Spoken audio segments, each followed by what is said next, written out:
Hi guys, welcome to take it easy Tamil.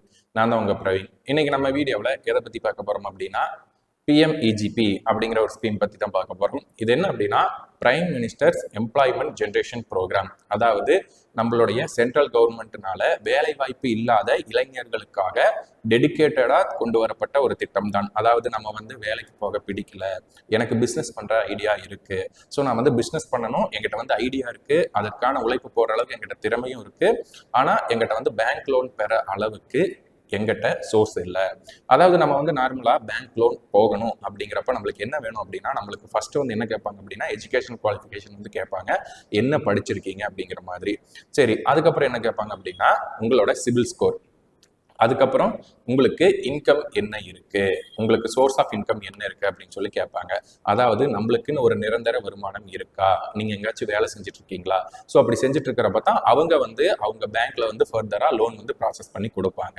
So அப்படி இருக்கிறப்ப நம்ம புதுசா நம்ம படிச்சு முடிச்சுட்டு வந்திருக்கோம். ஸோ வந்தப்ப பார்த்தீங்கன்னா நம்ம எந்த ஒரு இன்கம் சோர்ஸும் நம்மளுக்கு இருக்காது, அண்ட் வெளியுலக அறிவுமே இருக்காது. நம்ம ஃப்ரெஷ்ஷா படிச்சு முடிச்சுட்டு காலேஜ்ல இருந்து வெளியே வந்திருக்கோம். ஸோ அப்படி இருக்கிறப்ப நம்ம எப்படி போய் இந்த ஸ்கீமை அப்ரோச் பண்ணலாம் அப்படிங்கிறது தான் இந்த வீடியோவில் நம்ம தெளிவாக பார்க்க போகிறோம்.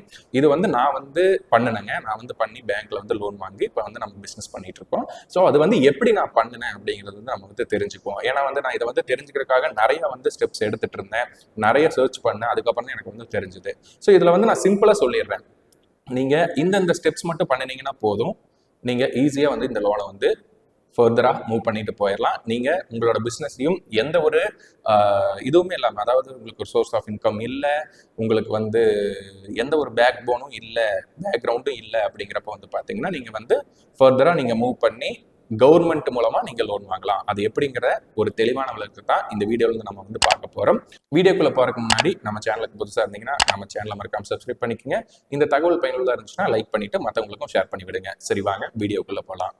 இந்த பிஎம்இஜிபி லோன் உங்களுக்கு தேவைப்படுது அப்படின்னா உங்க டிஸ்ட்ரிக்ட் இண்டஸ்ட்ரியல் சென்டர், அதாவது உங்க மாவட்டத்துல மாவட்ட தொழில் மையம் அப்படிங்கிற ஒரு இடம் இருக்கும். நீங்க அங்க போய் அப்ரோச் பண்ணீங்கன்னாவே அவங்களுக்கு உங்க ஃபர்தர் கைடன்ஸ் எல்லாமே கொடுக்க ஆரம்பிச்சிருவாங்க. நீங்க என்னென்ன பண்ணணும், என்ன மாதிரியான டாக்குமெண்ட்ஸ் ரெடி பண்ணணும், எப்படி நீங்க இதை அப்ரோச் பண்ணணும், எவ்வளவு நாள் ஆகும், இதுக்கு எப்படி ட்ரைனிங் கொடுப்பாங்க, எப்படி நீங்க பேங்க்ல அப்ரோச் பண்ணணும் அப்படிங்கிற A to Z process details எல்லாமே உங்களுடைய மாவட்ட தொழில் மையத்தில் கொடுத்துருவாங்க. சரிங்களா? அதனால நீங்க எந்த மாவட்டத்தில் இருக்கீங்களோ அங்க சர்ச் பண்ணி பாருங்க, டிஸ்ட்ரிக்ட் இண்டஸ்ட்ரியல் சென்டர் அல்லது மாவட்ட தொழில் மையம் அப்படின்னு நீங்க கூகுளில் சர்ச் பண்ணீங்கன்னாவே வந்துடும். உங்களோட டிஸ்ட்ரிக்ட்ல எந்த லொக்கேஷன்ல இருக்குன்ட்டு அது காமிச்சிரும். நீங்க அங்க போயிட்டு எனக்கு இந்த மாதிரி நான் பிஎம்இஜிபி லோன் ஸ்கீம்ல நான் லோன் வாங்க ஆசைப்படுறேன், எனக்கு இந்த மாதிரியான பிசினஸ் ஐடியாஸ் இருக்கு, உற்பத்தி சார்ந்த தொழில் பண்ண போறேன் அப்படின்னு நீங்க சொன்னீங்கன்னாவே போதும். ஃபர்தரா அவங்களே உங்களுக்கு எல்லா டீட்டெயில்ஸும் கொடுத்துருவாங்க. உங்களோட கைடன்ஸ் உங்களுக்கு ரொம்ப யூஸ்ஃபுல்லா இருக்கும். A to Z டீடைல்ஸ் எல்லாமே உங்களுக்கு ப்ரொவைட் பண்ணுவாங்க. ஸோ அந்த இடத்துல போய் அப்ரோச் பண்ணீங்கன்னா உங்களுக்கு எல்லா தகவலும் கிடைச்சிடும். இந்த வீடியோவில் நான் என்னென்ன ஆவணங்கள் உங்களுக்கு தேவைப்படும் அப்படிங்கிறத நான் சொல்லிடுறேங்க. சரிங்களா? உங்களுக்கு ஃபர்ஸ்ட் பார்த்தீங்கன்னா டிசி கேட்டுப்பாங்க, டிரான்ஸ்ஃபர் சர்டிஃபிகேட். அதுக்கப்புறம் பார்த்தீங்கன்னா மெயினாக ஆதார் கார்டு, அப்புறம் ரேஷன் கார்டு, பேன் கார்டு. நீங்க தொழில், அதாவது உற்பத்தி பண்ண போறீங்க பாத்தீங்களா, இப்போ நான் எண்ணெய் மில்லு வச்சிருக்கேன் அப்படின்னு சொன்ன பாத்தீங்களா. ஸோ அந்த எண்ணெய் மில்லுக்கு தேவையான இயந்திரங்கள் என்ன வாங்க போறோம் அப்படிங்கிற ஒரு தெளிவான விலைப்பட்டியல், அதாவது கொட்டேஷன் தேவைப்படும். ஸோ இதெல்லாம் நீங்க ரெடி பண்ணி வச்சுக்கிட்டீங்கன்னாவே போதும். ஸோ இதை ரெடி பண்ணதுக்கு அப்புறமா நீங்க என்ன பண்ணணும் அப்படின்னா உங்க பக்கத்துல இருக்கக்கூடிய ஆடிட்டர்கிட்ட போயிட்டு இந்த மாதிரி நான் பிஎம்இஜிபி லோன் அப்ளை பண்ண போறேன், எனக்கு டிபிஆர் வேணும், டீடைல் ப்ராஜெக்ட் ரிப்போர்ட் வேணும் அப்படின்னு சொன்னீங்கன்னாலே அவங்களே உங்களுக்கு அடுத்த 3 வருஷத்துக்கு, அதாவது நீங்க எப்படி லோன் வாங்க போறீங்க, லோன் வாங்கி ஃபர்தரா என்ன மாதிரி செட்டப் பண்ண போறீங்க, செட்டப் பண்ணது 3 இயர்ஸ்க்கு உங்களுக்கு ப்ரொஜெக்ஷன், அதாவது என்ன மாதிரியான இன்கம் நீங்க ஜென்ரேட் பண்ண போறீங்க, எவ்வளவு லோன் உங்களால கட்ட முடியும், அப்ராக்சிமேட்டா பாத்தீங்கன்னா ஒரு 10 lakhs உங்களுக்கு கொடுக்குறாங்க அப்படின்னா நீங்க எப்படி லோனை ரீபேமெண்ட் பண்ண போறீங்க அப்படிங்கிற ஒரு தெளிவான ரிப்போர்ட் கொடுப்பாங்க. அதுக்கு பேர் தான் டீடைல் ப்ராஜெக்ட் ரிப்போர்ட். ஸோ இந்த எல்லா டாக்குமெண்ட்டுமே நீங்க வாங்கினதுக்கு அப்புறம் நீங்க டிஸ்ட்ரிக்ட் இண்டஸ்ட்ரியல் சென்டர் போய் அப்ரோச் பண்ணீங்க அப்படின்னா அவங்க உங்களுக்கு அப்ளிகேஷன் போட்டு கொடுத்துருவாங்க. இந்த மாதிரி அவரு எண்ணெய் மில்ல வைக்க போறாரு, அவங்க ஒரு சர்டைன் கிரைட்டீரியா சொல்லுவாங்க. அதாவது ஸ்பெஷல் கேட்டகரி, ஜெனரல் கேட்டகரி அப்படின்னு சொல்லிட்டு 2 கேட்டகரியா பிடிப்பாங்க. இது என்ன அப்படின்னா உங்களுக்கு அந்த வரக்கூடிய மானியம் அப்படிங்கிறது இந்த 2 கேட்டகரி. நீங்க ஜெனரல் கேட்டகரி, அதாவது பொது வகுப்பு, பொதுப்பிரிவு அப்படின்னு வந்து சொல்லுவோம் பாத்தீங்களா, அந்த கேட்டகரியில வரீங்க அப்படின்னா நீங்க நகர்ப்புறத்துல வசிக்கிறீங்க அப்படின்னா உங்களுக்கு அதிகபட்சமா 15% மானியமும், அதுவே கிராமப்புறத்துல வசிச்சீங்கன்னா 25% மானியம், அதாவது 10 லட்சத்துக்கு 2.5 லட்சம் ரூபாய் மானியம் வரும் நீங்க கிராமப்புறத்துல வசிச்சுட்டு இருந்தீங்கன்னா. அதுவே நகர்ப்புறத்துல தொழில் பண்றீங்க அப்படின்னா உங்களுக்கு 1.5 லட்சம் ரூபாய் மானியம் கிடைக்கும்.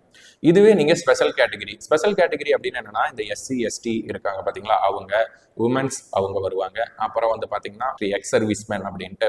ஸோ அந்த கேட்டகரியில வர்றீங்க அப்படின்னா உங்களுக்கு வந்து நகர்ப்புறத்துல வசிச்சுட்டு வந்தீங்கன்னா 25%, அதாவது 2.5 லட்சம் ரூபாய் மானியமும், கிராமப்புறத்துல வசிச்சுட்டு வந்தீங்கன்னா 35%, 3.5 லட்சம் ரூபாய் மானியமும் வந்து உங்களுக்கு வந்து சப்சிடியா வந்து கொடுக்க போறாங்க.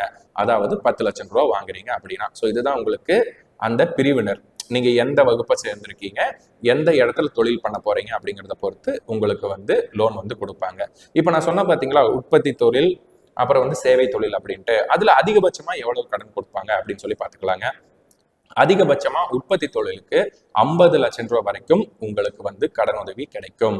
இதுவே நீங்க சேவை தொழில் பண்ணிட்டு இருக்கீங்க அப்படின்னா 20 லட்சம் ரூபாய் வரைக்கும் நீங்க வந்து லோன் வந்து வாங்கிக்கலாம். ஸோ அந்த 20 லட்சத்துல அந்த 35%, 25% சொல்றோம் பாத்தீங்களா, அது வந்து அப்ளிகபிள் ஆகும். இதுவே நீங்க 50 லட்சம் ரூபாய் வாங்குறீங்க ஒரு உற்பத்தி தொழில்ல, அதுவும் கிராமப்புறத்துல வசிக்கிறீங்க, அதுவும் ஸ்பெஷல் கேட்டகரியில வர்றீங்க அப்படின்னா உங்களுக்கு 35%, கிட்டத்தட்ட 17.5 லட்சம் ரூபாய் உங்களுக்கு மானியமாவே கிடைச்சிடும். கவர்மெண்ட் வந்து உங்களுக்கு இலவசமா கொடுத்துருவாங்க. ஸோ இதுதான் உங்களுக்கு கிடைக்கக்கூடிய சப்சிடி மானியத்தோட அளவு. சரி, இது எப்படி அப்ரோச் பண்ணணும் அப்படின்னு சொல்லி பாத்தீங்கன்னா, நீங்க நான் சொன்ன மாதிரி ஆவணங்கள் எல்லாமே ரெடி பண்ணிட்டு உங்களுடைய டிஸ்ட்ரிக்ட் இன்டர்வியூ சென்டர் போனீங்க அப்படின்னா அவங்க வந்துட்டு அப்ளிகேஷன் வந்து உங்களுக்கு போட்டு கொடுப்பாங்க. அந்த அப்ளிகேஷன் என்ன ஆகும் அப்படின்னா கவர்மெண்ட் சைடு போயிட்டு அவங்க வெரிஃபை பண்ணிட்டு நீங்க ஒரு பேங்க் வந்து சூஸ் பண்ண சொல்லுவாங்க. நீங்க வந்து உங்க வீட்டுக்கு பக்கத்துல இருக்கக்கூடிய பேங்க் வந்து சூஸ் பண்ணிக்கலாம். அங்க வந்து அதுக்கு முன்னாடியே நீங்க போய் பேசிடணும். இந்த மாதிரி நான் வந்து லோன் அப்ளை பண்ண போறேன், நீங்க எனக்கு ப்ராசஸ் பண்ணி கொடுப்பீங்களா அப்படின்னு சொல்லி மேனேஜர்கிட்ட பேசிட்டீங்கன்னா அவர் வந்து ஓகே சொல்லிட்டாரு அப்படின்னா நீங்க அதுக்கு ஏற்ற மாதிரி நீங்க உங்களுடைய அப்ளிகேஷன் வந்து அந்த பேங்க்குக்கு போற மாதிரி பண்ணி விட்டுறலாம். ஸோ அப்போ வந்து கவர்மெண்ட் உங்களுக்கு அப்ரூவல் கொடுத்ததுக்கு அப்புறம் பேங்க்குக்கு வந்து வரும். பேங்க் வந்து அவங்க என்ன பண்ணுவாங்க அப்படின்னா அக்செப்ட் பண்ணிட்டு வெரிஃபை எல்லாம் பண்ணி முடிச்சுட்டு ஓகே நாங்கள் வந்து இவருக்கு வந்து லோன் கொடுக்குறோம் அப்படின்னு சொல்லிட்டு இன்டிமேஷன் வந்து டிக் ஆஃபீஸ்க்கு வந்து கொடுத்துருவாங்க. ஸோ இதெல்லாம் வந்து பார்த்தீங்கன்னா நீங்கள் வந்து மொபைல்லேயே வந்து நீங்கள் தெரிஞ்சுக்கலாம், ட்ராக் பண்ணிக்கலாம். ஸோ அப்படி இன்டிமேஷன் போயிருச்சு அப்படிங்கிறப்ப பார்த்தீங்கன்னா நீங்கள் வந்து பேங்க்ல போய் அப்ரோச் பண்ண ஆரம்பிக்கலாம். சரிங்க சார், இப்போ என்ன பண்ணலாம் அப்படின்னா அவங்க வந்துட்டு அந்த சர்டைன் அமௌண்ட், அதாவது நீங்க வந்து ஒரு 10% வந்து நீங்க கட்ட வேண்டியது இருக்கும். 10 லட்சம் ரூபாய் எனக்கு லோன் வேணும் அப்படின்னா 10% வந்து நீங்க கொடுக்கணும் ஜென்ரல் கேட்டகரியா இருந்தீங்கன்னா. இதுவே ஸ்பெஷல் கேட்டகரியா இருந்தீங்கன்னா 5% கொடுத்தா போதும். ஸோ ஸ்பெஷல் கேட்டகரியில வரல அப்படிங்கிறப்ப பாத்தீங்கன்னா நீங்க 1 லட்சம் ரூபாய் பே பண்ற மாதிரி இருக்கும் 10 லட்சத்துக்கு டெபாசிட்டா. அதுவே வந்து பாத்தீங்கன்னா ஸ்பெஷல் கேட்டகரியில வரீங்கன்னா 50,000 கட்டினீங்கன்னா போதும். ஸோ இப்படி வந்து அமௌண்ட் வந்து ஃபர்ஸ்ட் கட்ட சொல்லுவாங்க. கட்டினதுக்கு அப்புறம் வந்து பாத்தீங்கன்னா உங்களுக்கு மீதி இருக்கக்கூடிய 9.5 லட்சத்தை வந்து ரிலீஸ் பண்ணிடுவாங்க. ரிலீஸ் பண்ணதுக்கு அப்புறம் நீங்க வந்து எல்லா விதமான ஆக்சசரிஸுமே வாங்கி உங்களுக்கு தேவையான மிஷினரிஸ் எல்லாமே வாங்கி செட்டப் பண்ணி நீங்க ப்ரொடக்ஷன் ஸ்டார்ட் பண்ணிடலாம். மீன்வைல் வந்து பாத்தீங்கன்னா அந்த இடைப்பட்ட கேப்ல நீங்க டிக் ஆஃபீஸ் போனீங்கன்னா அவங்க வந்து உங்களுக்கு ஒரு லெட்டர் கொடுப்பாங்க. சரி ஓகே, நாங்க வந்துட்டு 35% வரைக்கும் இவருக்கு மானியம் சொல்லியிருக்கோம் இல்லையா, அதை வந்து நாங்க வந்து ரிலீஸ் பண்ணிடுறோம் அப்படின்னு சொல்லிட்டு அது வந்து பாத்தீங்கன்னா உங்க அக்கௌண்ட்டுக்கு வந்து வந்துடும். ஆனா அது ஒரு பிக்சட் டெபாசிட்டா மட்டும்தான் இருக்குங்க. அதுக்கு எந்த விதமான வட்டியும் வந்து கிடைக்காது. 3 வருஷம் வரைக்கும் நீங்க லோன் வாங்கினதுல இருந்து இப்ப 2025 லோன் வாங்குறீங்க அப்படின்னா 25, 26, 27 முடிகிற வரைக்கும் வந்து பாத்தீங்கன்னா உங்களுக்கு அந்த 3.5 லட்சம் ரூபாய் சொன்ன பாத்தீங்களா, அந்த 3.5 lakhsமே உங்களுக்கு எஃப்டியா வந்து உங்க பேங்க் அக்கௌண்ட்ல வந்து இருக்கும். ஸோ அப்ப நீங்க என்ன பண்ணணும் அப்படின்னா அந்த 3 வருஷத்துக்கும் நீங்க ப்ராப்பரா லோன் எல்லாம் பேமெண்ட் பண்ணிட்டு வந்திருக்கணும். அப்படி இருந்தா மட்டும்தான் உங்களுக்கு அந்த சப்சிடி அப்படிங்கிறது நீங்க கிளைம் பண்ணிக்க முடியும். இல்ல நான் வந்து கட்டாம இருக்கேன் அப்படிங்கிறப்ப பாத்தீங்கன்னா அந்த சப்சிடியை வந்து அவங்க பேங்க் சைடே எடுத்துக்குவாங்க. எடுத்துட்டு உங்களுக்கு ரீபேமெண்ட் பண்ண முடியாம இருக்கு பாத்தீங்களா, அதுக்கு வந்து பண்ணிக்கிட்டு உங்களுக்கு வந்து அதை கொடுக்க மாட்டாங்க. ஸோ இதுதான் அதோட ப்ராசஸ். ஸோ இப்போ வந்து உங்களுக்கு தெளிவா புரிஞ்சிருக்கும்னு நினைக்கிறேன். என்ன மாதிரியான ஆவணங்கள் உங்களுக்கு தேவைப்படும், எப்படி அப்ரோச் பண்ணணும், அப்ரோச் பண்ணதுக்கு அப்புறம் பேங்க் சைடு என்ன மாதிரி நடக்கும், பேங்க் சைடு நடந்ததுக்கு அப்புறம் நீங்க டிக் ஆஃபீஸ் போவீங்க. ஸோ இதெல்லாம் வந்து உங்களுக்கு தெளிவா புரிஞ்சிருக்கும்னு நினைக்கிறேன். ஆனா இந்த ஸ்கீம் வந்து பாத்தீங்கன்னா உங்களுக்கு ரொம்ப யூஸ்ஃபுல்லா இருக்கும். நீங்க திரும்ப திரும்ப தேவைப்படுது அப்படின்னாலும் நீங்க வாங்கிக்கலாம். ஒரு சில சமயங்கள்ல உங்களுக்கு அகைன் அண்ட் அகைன் சப்சிடி கிடைக்கவும் வாய்ப்புகள் அதிகமாகவே இருக்கு. ஸோ இது வந்து பார்த்தீங்கன்னா அன்எம்ப்ளாய்மெண்ட்டை வந்து குறைக்கணும், வேலையின்மையை வந்து குறைக்கணும் அப்படிங்கிறதுக்காக நம்மளுடைய மாநில மற்றும் மத்திய அரசுகள் சேர்ந்து எடுக்கக்கூடிய ஒரு முயற்சி தான் இந்த PMEGP ஸ்கீம்.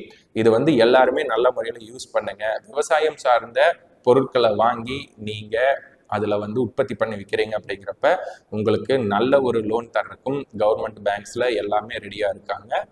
நீங்கள் நல்ல முறையில் தொழில் பண்ணி நல்ல முறையில் ரீபேமெண்ட்டும் பண்ணிட்டீங்க அப்படின்னா அகைன் அண்ட் அகைன் மீண்டும் மீண்டும் உங்களுக்கு லோன்ஸும் வந்து கொடுப்பாங்க.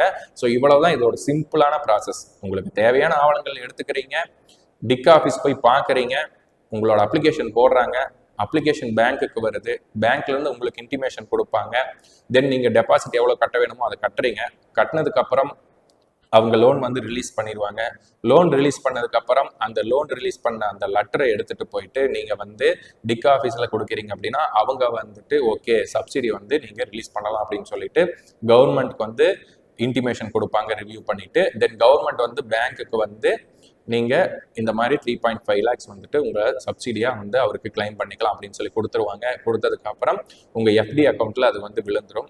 3 வருஷத்துக்கு அது அப்படியே தான் இருக்கும். அந்த 3 வருஷத்துக்கு நீங்கள் எப்படி ரீபேமெண்ட் பண்ணுறீங்க அப்படிங்கிற அந்த ஹிஸ்ட்ரியை பார்த்து தான் உங்களுக்கு அதை வந்து திருப்பி கொடுப்பாங்க. ஸோ கிட்டத்தட்ட 35 லட்சம் 1 கோடி வரைக்கும் அவங்க வந்து கடன் தர ரெடியாக இருக்காங்க. 35 லட்சம் ரூபா மானியம். அதுவே நீங்கள் 10 லட்சம் ரூபாய் நீங்கள் கடன் வாங்கிட்டீங்க அப்படின்னா 3.5 லட்சம் ரூபாய் வரைக்கும் உங்களுக்கு மானியம். இது வந்து பார்த்தீங்கன்னா உங்களுக்கு ஒரு வட்டி இல்லாத கடன் மாதிரி ஆயிடும். இந்த கடனை நீங்கள் வாங்கி உங்களோட தொழிலை வந்து ஒரு பெரிய லெவலில் வந்து இம்ப்ரூவ்மெண்ட்டும் பண்ணிக்கலாம். நிறைய ஸ்கீம்ஸ் எல்லாமே இருக்குது. அதெல்லாம் நம்ம சேனலில் வந்து இனிமேல் கவர் பண்ண போகிறோம். உங்களுக்கு இந்த தகவல் பயனுள்ளதாக இருந்துச்சுன்னா சப்ஸ்கிரைப் மறக்காமல் பண்ணிக்கோங்க. மீண்டும் ஒரு நல்ல வீடியோவில் சந்திக்கலாம். நன்றி, வணக்கம்.